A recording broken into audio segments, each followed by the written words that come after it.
பாண்டிச்சேரியை பத்தி நீங்க கேட்டீங்க. அங்க தமிழ் வெற்றி கழகமும் என் ரங்கசாமியும் காங்கிரஸும் ஒண்ணு சேர்ந்ததுன்னு வச்சுங்க, என்ன ஆகும்? பாஜகவை தனித்து விடு பார்ப்பார்கள்.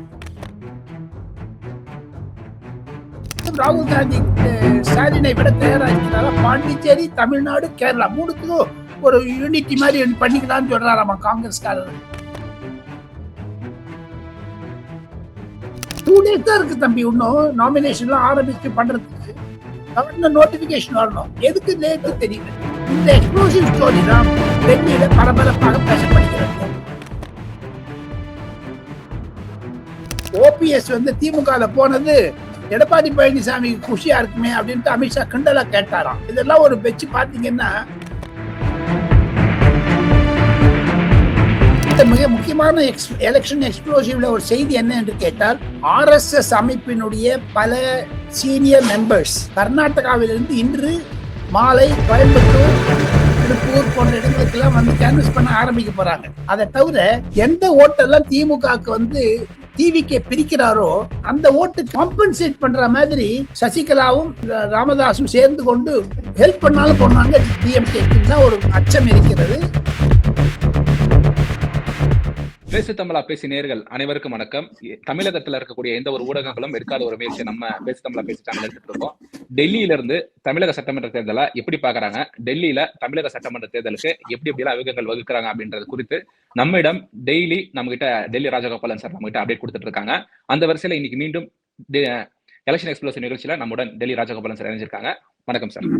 நமஸ்காரம். நமஸ்காரம் பாய். நமஸ்காரம். எலெக்ஷன் எக்ஸ்ப்ளோசிவ் நியூஸ்ல எக்ஸ்ப்ளோசிவா நான் 2-3 வச்சிருக்கேன்.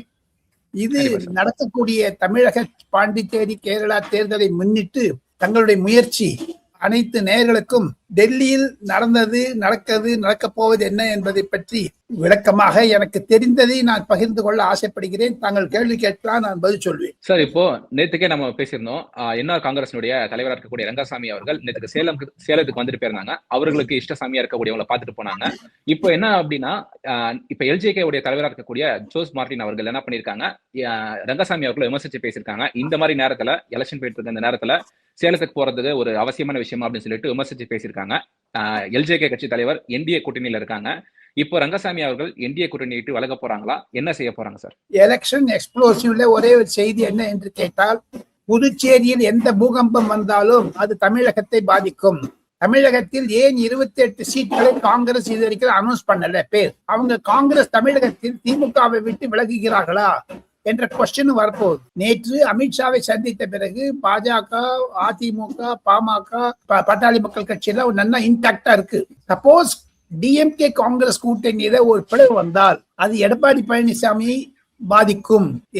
எப்படி கேட்டீங்கன்னா, திமுகவை விட இந்த சலசலப்புகள் அதிகமாக நாமினேஷன் பண்றதுக்கு ஒண்ணு 4 நாள் இருக்கு. எதுக்கு இந்த குழப்பம்? ரங்கசாமி அவர்கள் குழப்பமா, புதுச்சேரி குழப்பம் தமிழ்நாட்டுல பாதிக்குமா? இதெல்லாம் ஒரு விதாவாரியா பேசினமான டெல்லியில ஒரு கவலைகள் இருக்கின்றன. இன்று காலை டிடிவி தினகரனும் அன்புமணி ராமதாசும் வந்துவிட்டார்கள். ஆனால் அதே சமயத்தில் நயினா நாகேந்திரனை சென்னையில் இருக்க சொல்லியிருக்கிறார் அமித்ஷா. காரணம், நாளை சனிக்கிழமை பியூஷ் கோயல் அவர்கள் அனைத்து தலைவர்களும் சந்தித்து பேச இருக்கிறார். ஒருவேளை ஏன்னா பியூஷ் கோயலுக்கு WTO வேர்ல்டு ட்ரேட் ஆர்கனைசேஷன் மீட்டிங்கு ஜெனீவா போயாகணும். அதுக்கு முன்னாடி இது முடிச்சாகணும். போதாத குறைக்கு பாண்டிச்சேரியை பத்தி நீங்க கேட்டீங்க. அங்க தமிழ் வெற்றி கழகமும் என் ரங்கசாமியும் காங்கிரஸும் ஒண்ணு சேர்ந்ததுன்னு வச்சுங்க, என்ன ஆகும்? பாஜகவை தனித்து விடு பார்ப்பார்கள். ஆனா பாஜக தனியா போட்டியிட தயார் என்று சொல்லுகிறது. ஜெயிக்கிறதோ தோக்கிறதோ, 5 வருஷம் நாங்க ஆட்சி கொடுத்தோம், நல்ல ஆட்சியை. திருப்பி வந்துட்டு அப்புறம் என் ரங்கசாமியோட நாங்க கூட்டு சேர்ந்து போன ஒரு குழப்பம் இருக்கு. எங்க இன்னும் அந்த குழப்பம் தமிழ்நாட்டுக்கு பாண்டிச்சேரிக்கு இருக்கு. அதுதான் எக்ஸ்ப்ளோசிவ் மெட்டீரியல் நான் சொல்றேன். காரணம் என்னன்னு கேட்டால், தமிழகத்தில் ஒரு கட்டம், புதுச்சேரியில் ஒரு கட்டம் இருக்காது. புதுச்சேரியில் ஏப்ரல் 9 எலெக்ஷன், தமிழ்நாட்டில் ஏப்ரல் 23 எலெக்ஷன். இதெல்லாம் வச்சு பாத்தீங்கன்னா, காங்கிரஸ் தலைமை ஏன் திமுகவுடன் வாலாட்டுகிறது புதுச்சேரியில்? அவர் ஜெகத்ரட்சகன் சொல்லிட்டு அலைன்ஸ் இன்டாக்டா இருக்குன்னு திமுக இருந்து. ஆனா என் ரங்கசாமி தாபைக்கா வரணும் பாக்குறாரு. இது நடுவில் நீங்க எல்ஜேபி கட்சியினுடைய மார்ட்டினுடைய உறவினர் சொல்றீங்க. இதெல்லாம் வச்சு பாத்தீங்கன்னா, இன்னும் 24 மணி நேரத்தில் இந்த கூட்டணி சரி பண்ணவில்லை என்றால் தமிழகத்துடைய கூட்டணி மாறும். அதுதான் எனக்கு ஒரே ஒரு கொஸ்டின். எல்லாரும் 28 சீட் கொடுத்துட்டாங்க காங்கிரஸுக்கு. கேண்டிடேட் அனௌன்ஸ்மெண்ட்ல ஒன்னும் தொகுதி பங்கீடு வந்துச்சுன்னு சொல்றாங்களே, எந்தெந்த தொகுதின்னு சொல்லியாச்சு. Why Congress is delaying it? அவங்க என்ன டிவிகே பக்கம் போனா பாக்குறாங்களா இன்னமும்? அதுக்காக தான் நேற்று விஜயோட ஒரு காங்கிரஸ் தலைவர் பேசினாரா. ஆக மொத்தம் ராகுல் காந்தி ஸ்டாலினை விட தயாரா இருக்கிறாரா. பாண்டிச்சேரி, தமிழ்நாடு, கேரளா மூணுத்துக்கும் ஒரு யூனிட்டி மாதிரி பண்ணிக்கலாம்னு சொல்றாராமா காங்கிரஸ்காரர். ஏது இந்த குழப்பம்? பாண்டிச்சேரியில காங்கிரஸ் வந்து வி நாராயணசாமி தலைமையிலும் வைத்தியலிங்கம் தலைமையில் இருப்பது வந்து குழப்பத்தை உண்டாக்கி இருக்கிறார்கள். 2 days தான் இருக்கு தம்பி, இன்னும் நாமினேஷன் எல்லாம் ஆரம்பிச்சு பண்றதுக்கு. கவர்னர் நோட்டிபிகேஷன் வரணும். எதுக்கு லேட்டு தெரியல. இந்த எக்ஸ்ப்ளோசிவ் ஸ்டோரி தான் டெல்லியில பரபரப்பாக பேசப்படுகிறது. சார், இன்னைக்கு அன்புமணி ராமதாஸ் அவர்களும் டிடிவி தினகரன் அவங்களும் டெல்லிக்கு வர இருக்கிறதா ஒரு செய்தி இருக்கு சார். அதன் பிறகு நயினார் நாகேந்திரன் அவர்களுடைய டெல்லி சுற்றுப்பயணம் தடைப்பட்டிருக்கு அப்படின்ற ஒரு விஷயம் இருக்கு. நீங்க இப்ப வரவானா பியூஷ் கோயல் அவங்களை சென்னையில மீட் பண்ணிக்கோங்க அப்படின்னு சொல்லிட்டாங்கன்ற ஒரு விஷயம் இருக்கு.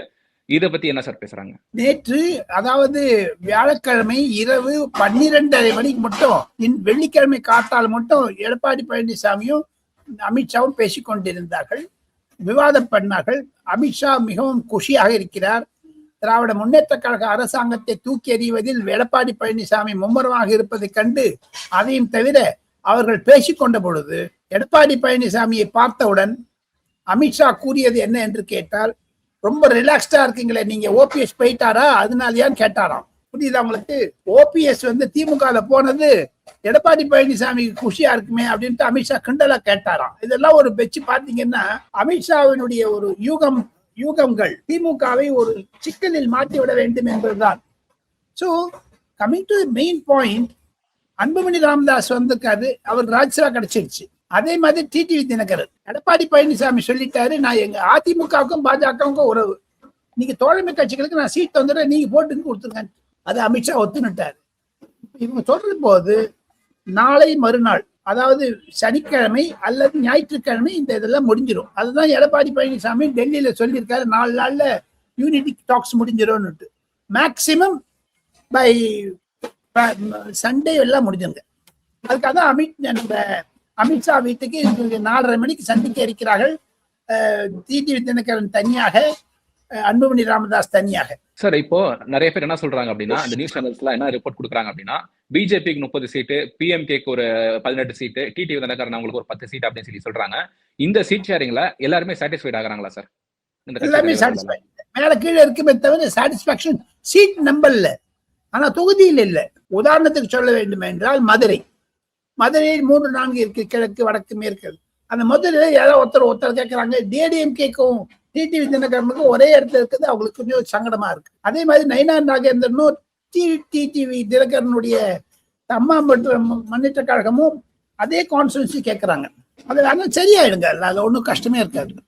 என்னுடைய ஒரே ஒரு கொஸ்டின், தமிழ்நாட்டுல ராகுல் காந்தி, மீண்டும் சொல்லுகிறேன், அவருக்கு ராகுல் காந்தி ஸ்டாலினுடன் பேசாது இருப்பது, கங்கராச்சுலேட் பண்ணாது இருப்பதெல்லாம் வச்சு பாத்தீங்கன்னா புதுச்சேரியில் ஏதோ ஒரு ரகசியம் வைத்திருக்கிறார் ராகுல் காந்தி என்று தான் தெரிகிறது. அதை தவிர ஒரு விளக்கம், எலெக்ஷன் எக்ஸ்ப்ளோசிவ்ல தமிழ் நேயர்களுக்கு பேசு தமிழா பேசு மூலமாக அமித்ஷா ஏன் சென்னை வரவில்லை என்று எல்லாரும் கேட்கிறார்கள். அதற்கு பதில், Amit Shah cabinet committee on security, ஈரானில் போர் நடந்து கொண்டிருப்பதனால் இந்தியாவில் கேஸும் பெட்ரோலும் தட்டுப்பாடு இருக்கிறதுனால மத்திய அரசாங்கத்தில் கேபினெட் கமிட்டி ஆன் செக்யூரிட்டி என்ற ஒரு அமைப்பு இருக்கிறது, மத்திய அமைச்சரவை குழு. அந்த குழுவிற்கு மீண்டும் கூட்டம் நடந்து கொண்டே இருக்கிறது, காலை 10 மணி மாலை 6 மணி என்று.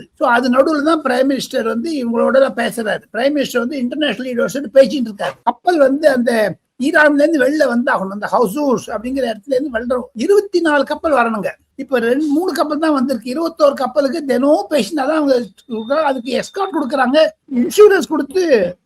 யூஎஸ் கப்பல் நம்மளுக்கு கூட வருதுங்க.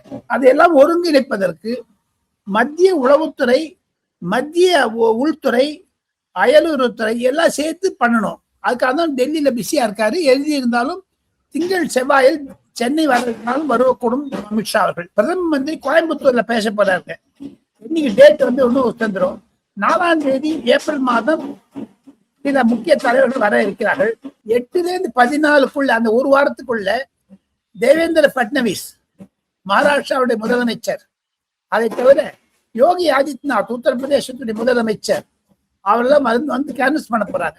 அதை தவிர மிக முக்கியமான எலெக்ஷன் எக்ஸ்ப்ளோசிவ்ல ஒரு செய்தி என்ன என்று கேட்டால், RSS அமைப்பினுடைய பல சீனியர் மெம்பர்ஸ் கர்நாடகாவிலிருந்து இன்று மாலை கோயம்புத்தூர், திருப்பூர் போன்ற இடங்களுக்கெல்லாம் வந்து கேன்வஸ் பண்ண ஆரம்பிக்க போறாங்க. அதை தவிர நைனா நாகேந்திரன், அண்ணாமலை, எல் முருகன், தமிழிசை சவுந்தரராஜன் போன்றவர்களுடைய கான்ஸ்டிடியூன்சி எல்லாம் முடிச்சிட்ட பிறகு அதற்கு பிரச்சாரம் செய்வதற்காக யோகி ஆதித்யநாத் இந்த 4 கான்ஸ்டிடியூஷன் வரேன்னு சொல்லியிருக்காரு. வானதி சீனிவாசன் கான்ஸ்டிடியூஷன் எஸ்பெஷலி போறாங்க. சார், இப்போ சசிகலா அம்மையார் அவர்களும் ராமதாஸ் ஐயா அவர்களும் அவருடைய நிலைப்பாடு என்னவா இருக்க போகுது சார் இந்த 2026 எலெக்ஷன்ல?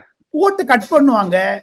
அவங்க வந்து டிஎம்கேக்கு சப்போர்ட்டா இருக்குமோன்னு ஒரு அச்சம் எல்லாருக்கும் இருக்குது. ஆனா பேசிட்டு இருக்காங்க. அவங்க வந்து ஒரு அறிக்கை விட்டுட்டு கடைசியில தேர்தலில் நிறைய தொகுதிகள்லாம் போட்டிட்டாங்கன்னா அது அதிமுகவை பாதிக்கும், திமுகவிற்கு வளர்ச்சி தரும்.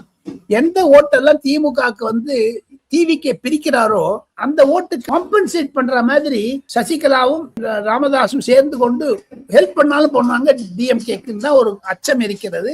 அதை அமித்ஷா கூட கேட்டு இருக்கிறார் எடப்பாடி பழனிசாமியிடம். அதெல்லாம் ஒண்ணு இல்லைன்னு சொல்லி எக்ஸ்பிளனேஷன் கொடுத்துருக்காங்க. இருப்பினும் அது ஒரு 50 ஓட்டு போட கூட வம்புதானுங்க. இந்த கண்டெஸ்ட்ல யார் ஜெயிச்சாலும் யார் தோத்தாலும் சரி நேரோ மார்ஜினா தான் இருக்க போகுது. எலெக்ஷன் எக்ஸ்ப்ளோசிவ்ல இன்னொரு பிரத்யேக செய்தி, தமிழகத்தில் எலெக்ஷன் கமிஷனுடைய அணுகுமுறையின்படி தேர்தல் வாக்கு பதிவு ஏப்ரல் 23ஆம் தேதி 65% வரும் எஸ்டிமேட் பண்ணியிருக்காங்க. ஆனா அது சில நோக்கர்கள், அப்சர்வர்ஸ், ஆலோசனை செய்பவர்கள், அனலைஸ் பண்றவங்க சொல்றாங்க it may cross 75 to 80 because heavy polling இருக்க போகுதுன்னு சொல்றாங்க.